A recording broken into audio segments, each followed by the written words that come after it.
অনেকগুলো খবরই আসলে বাংলাদেশ প্রসঙ্গে, এবং সেখানে সর্বশেষ যেই খবরটি বলছিলাম যে নিরাপদ আশ্রয়ের উদ্দেশ্যে ইস্তফা দিয়ে বোন শেখ রেহানার সঙ্গে বাংলাদেশ ছেড়েছেন শেখ হাসিনা, সেই খবরটি বেশ গুরুত্ব দিয়েই ছাপা হয়েছে। এবং সেখানে এএফপির বরাত দিয়ে যেমন এনডিটিভি ছাপানো হয়েছিল যে শেখ হাসিনা প্রধানমন্ত্রী হিসেবে দায়িত্ব ছাড়া ঠিক আগ মুহূর্তে একটি বক্তব্য রেকর্ড করতে চেয়েছিলেন, কিন্তু সেই সময়টুকু তিনি পাননি, কেননা ততক্ষণে ইতোমধ্যেই গোটা রাজধানী ঢাকা লোকে লোকারণ্য হয়ে গিয়েছিল, ধেয়ে আসছিল আসলে চতুর্দিক থেকে তাঁদের ভাষায় গণভবন অভিমুখে।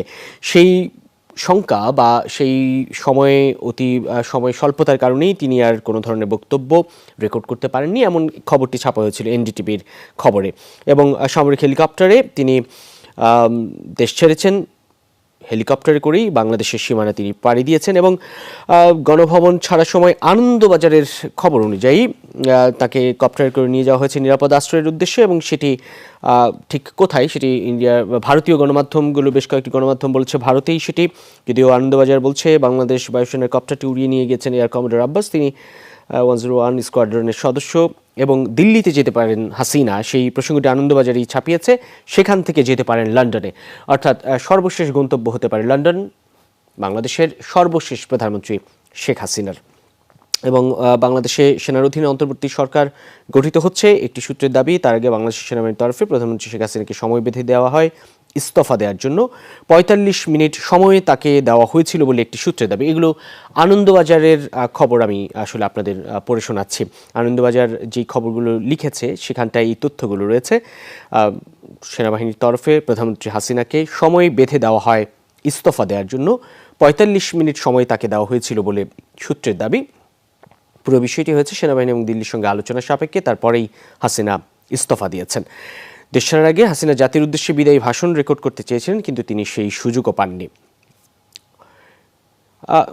দেশি বিদেশি দেশি খবর খুবই স্বাভাবিকভাবে দেশি গণমাধ্যমের খবরের শিরোনাম হবে এই প্রসঙ্গ, কিন্তু বিদেশি খবরগুলো ইন্ডিয়ার সবগুলো গণমাধ্যমে বলা চলে এখন এটি খুবই গুরুত্বপূর্ণ প্রসঙ্গ।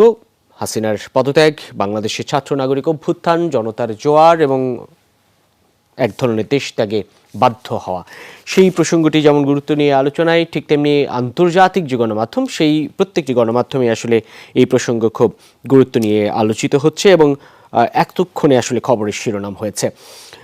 এই আজকের যেই প্রেক্ষাপট সেটি আসলে অনেকের কাছে খানিকটা বিব্রতকর, এই অর্থে যে বাংলাদেশের মতো একটি দেশে একজন প্রধানমন্ত্রীকে দেশ ছেড়ে পালাতে হচ্ছে, সেই প্রসঙ্গটি যেমন বিব্রতকর, অস্বস্তিকর, অপ্রত্যাশিত, কিন্তু এর ঘটনার যে পরিক্রমা সেই জায়গাটায় যেভাবে ঘটেছে, মাত্র ১ মাসের ব্যবধানে বলা চলে সেই প্রসঙ্গটি এসেছে। অর্থাৎ ১ জুলাই থেকে যে বৈষম্য বিরোধী ছাত্র আন্দোলনের যৌক্তিক কোটা সংস্কারের যেই দাবি, সেই দাবির পরিপ্রেক্ষিতে যেই দাবি আসলে ২০১৮ সালে পূরণ হয়েছিল, এক প্রকার পূরণ, যদিও শিক্ষার্থীদের তখনকার আন্দোলনের সঙ্গে একেবারে সম্পূর্ণ একমত হয়ে পূরণ হয়েছিল, ব্যাপারটা এরকমই নয়।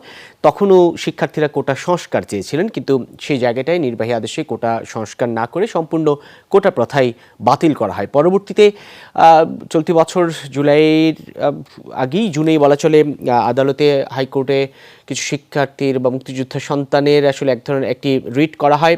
মুক্তিযোদ্ধার সন্তানের সেই রিটের পরিপ্রেক্ষিতে কোটা বাতিল করে আদেশ দেওয়া হয়। তারপর ফুঁসে উঠে ঢাকা বিশ্ববিদ্যালয় এবং শিক্ষার্থীরা, প্রথমে ঢাকা বিশ্ববিদ্যালয় এলাকায় যে আন্দোলনের সূচনা হয়েছিল, পরবর্তীতে ঢাকা বিশ্ববিদ্যালয় এলাকায় সেই আন্দোলন আর থাকেনি, কেননা ঘটনার পরিক্রমা, যেটি বারবার বলছি যে প্রতিটি দিন, প্রতিটি ঘন্টা, প্রতিটি মুহূর্তের যে গুরুত্ব, প্রতিটি মুহূর্তের যে আচরণ, প্রতিটি মুহূর্তের যেই অবস্থান, প্রতিটি মুহূর্তের যে গতিবিধি, সেসব পুরো আন্দোলনটাকে একটা অন্যরকম পর্যায়ে নিয়ে গিয়েছে এবং কোনো কিছুই শেষ পর্যন্ত কারো হাতে আসলে ওইভাবে নিয়ন্ত্রিত থাকেনি। কেননা এই অর্থে নিয়ন্ত্রিত থাকেনি যে প্রতিটি মুহূর্তের বা সময়ের যে মূল্য সেটি